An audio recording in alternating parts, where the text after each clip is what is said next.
तो यदि यूपीएससी की प्रिपरेशन आप कर रहे हैं और पीवाईक्यूज आपने अटेम्प्ट कर चुके हैं तो इस प्रकार के क्वेश्चंस आपने डेफिनेटली देखे होंगे, जैसे कि इसमें इंटरनल डेट से रिलेटेड आपको कोई फैक्ट पूछ लिया गया है या कोई ट्रेंड यहाँ पर पूछ लिया गया है। उसके अलावा सेकंड क्वेश्चन में बात करें तो कैपिटल इन्फ्यूजन किस प्रकार से पब्लिक सेक्टर बैंक्स में की गई है, किस प्रकार का उसका ट्रेंड वहां पर देखा गया है, उससे रिलेटेड यहाँ पर क्वेश्चन पूछ लिया गया है। थर्ड अगर हम बात करें इंपोर्ट एक्सपोर्ट में किस प्रकार का ट्रेंड देखा गया है। तो जितने भी ट्रेंड्स हैं इनसे रिलेटेड जितना भी डेटा है ये हमारे इको सर्वे में मेंशन रहता है।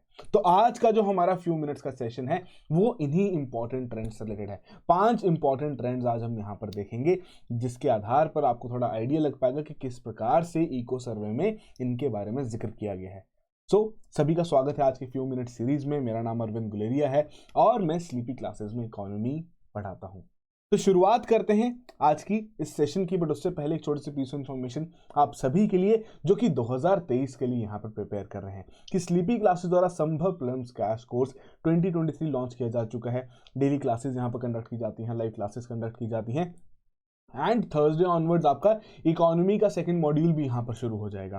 तो जो जो क्लासेस आपकी हो चुके हैं उसका आपको रिकॉर्डेड सेशन मिल जाएगा और आने वाली क्लासेस का आपको लाइव एक्सेस यहाँ पर जरूर मिलेगा। तो static as well as current affairs की कवरेज यहाँ पर की जा रही है, मेंटरशिप प्रोवाइड की जा रही है, एमसीक्यूज का डेटाबेस दिया जा रहा है। तो डेफिनेटली यदि आपने किसी भी प्रकार के कोर्स में अभी तक एनरोल नहीं किया है 2023 की प्रिपरेशन के लिए और आपको लगता है कि आपको इस प्रकार के कोर्स की डेडिकेटेड पूरे सिस्टम की जरूरत है तो डेफिनेटली आप इस कोर्स में एनरोल करके अपनी प्रिपरेशन को और बेहतर बना सकते हैं।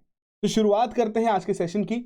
सबसे पहले बात करते हैं टैक्स कलेक्शंस के बारे में कि किस प्रकार का ट्रेंड यहां पर देखा गया है। तो जनरली हमने देखा कि इस प्रकार से जो भी यहां पर टैक्स रेवेन्यू जनरेट किया था सरकार द्वारा नंबर ऑफ एफर्ट्स के थ्रू, डायरेक्ट टैक्सेस के थ्रू भी, इनडायरेक्ट टैक्सेस के थ्रू भी, तो उनमें से जीएसटी का सबसे ज्यादा यहां पर रोल रहा है, जीएसटी की सबसे ज्यादा यहां पर वेटेज रही है। तो क्वेश्चन इस तरीके से भी पूछा जा सकता है कि बताइए अमंग ऑल द टैक्सेस जो कि यहां पर कलेक्ट किए जाते हैं भारत सरकार द्वारा किसका सबसे ज्यादा रोल रहा है, किसकी सबसे ज्यादा वेटेज रही है। तो 28% यहां पर जीएसटी होल्ड करके बैठा है जो कि एक तरीके का इनडायरेक्ट टैक्स है। वहीं अगर हम corporate tax, personal income tax ये सभी आपके डायरेक्ट नेचर के हैं तो ये 26% ईच पर यहां पर स्टैंड करते हैं। उसके अलावा अगर हम बात करें किस प्रकार की फिर कलेक्शंस देखी कि इंक्रीजिंग ऑर्डर में हमने देखा या डिक्रीजिंग ऑर्डर में देखा, तो हालांकि 2018 का जो आपका फाइनेंशियल ईयर है तब से हम एक तरीके का इंक्रीजिंग ट्रेंड ही देख रहे हैं विद रिस्पेक्ट टू फाइनेंशियल 2021। तो वहां पर एक छोटा सा डिप देखा गया बिकॉज ऑफ द फैक्ट कि वो पेंडेमिक ईयर भी यहां पर था, बट अदर देन दैट हमने कि इंक्रीजिंग ट्रेंड यहां पर डेफिनेटली विटनेस किया है। तो ये इंपॉर्टेंट ट्रेंड्स हैं जो कि आपको डेफिनेटली जहन में रखने हैं। ठीक है जी, तो आई होप ये चीज आपको यहाँ पर कवर होगी है। तो increasing average monthly cross GST collection यहाँ पर विटनेस की गई हैं। उसके अलावा अगर हम सेकंड इंपॉर्टेंट ट्रेंड के बारे में बात करें तो वो रहती है सरकार की डेट प्रोफाइल कि अगर हम बात करें केंद्रीय सरकार और राज्य सरकारों का एक साथ मिला के कि क्या उनकी डेट टू जीडीपी रेशियो यहां पर स्टैंड करती है, तो वो अराउंड 84.5% यहां पर स्टैंड करती है। 2021 का जो आपका फाइनेंशियल ईयर था जो पेंडेमिक की वजह से जिसमें सरकार द्वारा बहुत ज्यादा खर्चा यहां पर किया गया था, तो उस दौरान आपका ये सबसे ज्यादा पीक आपका ये डेट टू जीडीपी रेशियो यहां पर देखा गया था। बट वहीं अगर हम सेंटर के डेट टू जीडीपी रेशियो के बारे में बात करें तो वहां हमने थोड़ी बहुत कटौती देखी है जैसे कि हमने कंबाइंड में भी देखी थी। तो वहां पर आपका ये 59.2 से 56.7 में यहां पर आ चुका है। बट अदर देन दैट 2018 से अगर आप इसे कंपेयर करें किस प्रकार का ट्रेंड हमने यहां पर देखा है या 19 से आप कंपेयर करें तो थोड़ा बहुत बढ़ता हुआ ट्रेंड ही देखा था, बट अब इसे हम उतरता हुआ यहां पर देख रहे हैं और सरकार भी इस चीज पर बढ़ चढ़ के कह रही है कि जी हाँ हम अपने डेट को यहां कंट्रोल भी कर पा रहे हैं।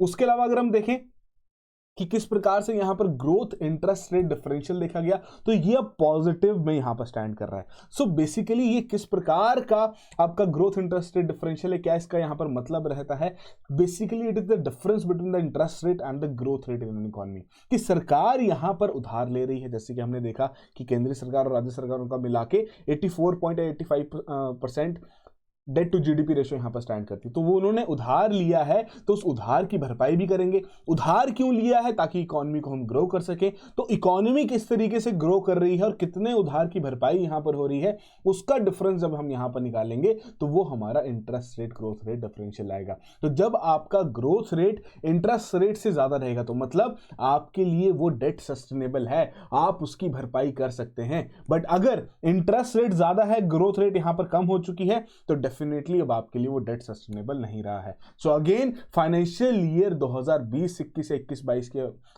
2021 की बात करें तो उस दौरान हमारे लिए सस्टेनेबल नहीं आ रहा था, हमारा रेड मार्क यहां पर आ गया था, बट अब हम इसे सस्टेनेबल होता हुआ देख पा रहे हैं। सो ये भी इंपॉर्टेंट पॉइंट बन जाता है और पहले भी इससे रिलेटेड क्वेश्चन आ चुका है। उसके अलावा अगर हम बात करें कि भैया आप ये बताइए कि इंटरनल लायबिलिटी कितनी है, एक्सटर्नल लायबिलिटी कितनी है, तो वो क्या कह रही है केंद्रीय सरकार कि हमारी एक्सटर्नल लायबिलिटीज बहुत ही ज्यादा कम है, अराउंड 4.9% ही यहां पर स्टैंड करती है, इंटरनल लायबिलिटी ज्यादा है। एंड जिसमें से जो मार्केटेबल सिक्योरिटीज हैं जो कि सरकार यहां पर इशू करती है, पैसा उठाती है, बॉन्ड्स इशू करती है, उनका सबसे ज्यादा इंपॉर्टेंट रोल है, उनकी सबसे ज्यादा वेटेज यहां पर देखी गई है। तो ये भी ध्यान में रखना है कि हमारी इंटरनल लायबिलिटी ज्यादा है। अब एक्सटर्नल लायबिलिटी अगर हमारी कम रहेगी तो उतना ही असर हमें कम पड़ेगा किसी भी प्रकार की करेंसी डेप्रिसिएशन या करेंसी फ्लक्चुएशन में भी। तो ये भी इंपॉर्टेंट पॉइंट जो कि सरकार द्वारा इस इको सर्वे में यहां पर हाईलाइट किया गया था। वहीं बढ़ते हैं अगले पॉइंट की ओर कि भैया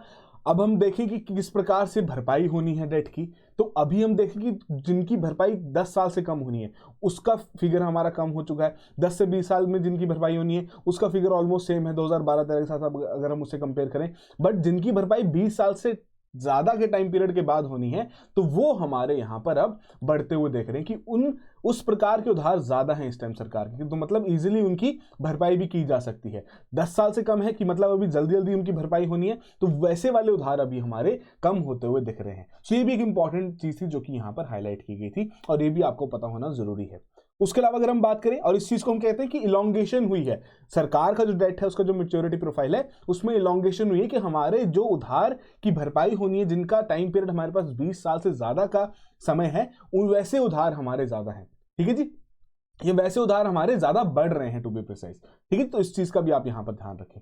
आगे बढ़ते हैं एफडीआई इनफ्लोज। तो सबसे ज्यादा इंपॉर्टेंट यहां पर बन जाता है इसमें एक पॉइंट कि भैया कौन से ऐसे सेक्टर्स हैं जिनमें सबसे ज्यादा एफडीआई इक्विटी इनफ्लोज हमने विटनेस किए हैं इस पर्टिकुलर टाइम पीरियड के लिए, 2023 के फाइनेंशियल ईयर के लिए। तो यहां आपको ध्यान रखना भैया, कंप्यूटर जो आपका सॉफ्टवेयर हार्डवेयर है उसका सर्विसेज यहां पर आ जाता है, टेलीकम्युनिकेशन में यहां पर आया है, ट्रेडिंग में बहुत ज्यादा पैसा यहां पर इक्विटी इनफ्लो हुआ है। तो ये बेसिक सा पॉइंट आपको जहन में रखना है। इस पर्टिकुलर चार्ट को आप थोड़ा सा कहीं ना कहीं नोट्स में फिगर आउट कर सकते हैं और रैंकिंग यहां पर दे सकते हैं। ठीक है जी, उसके अलावा अगर हम बात करें किस प्रकार का ट्रेंड रहा है एफडीआई के इनफ्लोज में और साथ के साथ एफपीआई के इनफ्लोज में भी, तो उसमें भी आपको ध्यान रखना है कि नेट एफपीआई इनफ्लो कितना हुआ, आउटफ्लो कितना हुआ है। तो ये जो पर्टिकुलर पोर्शन है इसको हम कहते हैं भैया ये आपका कैपिटल फ्लाइट है। ये इस दौरान बहुत सारे पोर्टफोलियो इन्वेस्टर्स ने, फॉरेन पोर्टफोलियो इन्वेस्टर्स ने अपना पैसा यहां से निकाल के बाहर ले गए हैं। इंपॉर्टेंट पॉइंट्स हैं, बिल्कुल ध्यान में रखना कि ये टाइम पीरियड हमारी मार्केट्स के लिए इतना अच्छा नहीं रहा था। उसके अलावा अगर हम बात करें अगेन ट्रेड बैलेंस किस प्रकार का देखा गया है। सो अगेन जिस प्रकार की ग्लोबल दिक्कतें हमारे 2022 के साल में यहां पर रही हैं, जिसकी वजह से ग्लोबल रिसेशन की जो काले बादल वहां पर मंडरा रहे थे और हमारे कमोडिटीज जो कि हम एक्सपोर्ट करते हैं उनकी डिमांड वहां पर कम हो गई थी, तो हमारा जो एक्सपोर्ट का सेगमेंट था वो यहां पर गिरता हुआ देखा गया था।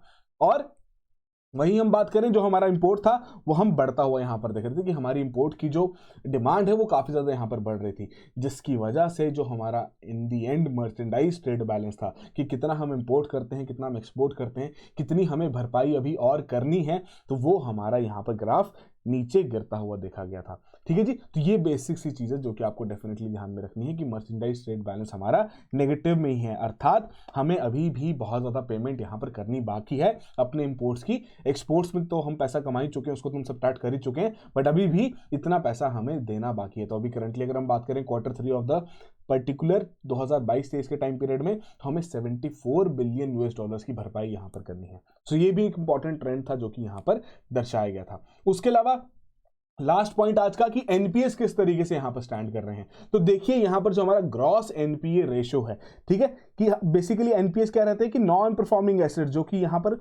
लोन्स जो ऐसे थे जो कि आपकी जिनकी भरपाई नहीं हो पाई, परफॉर्म नहीं कर पाए।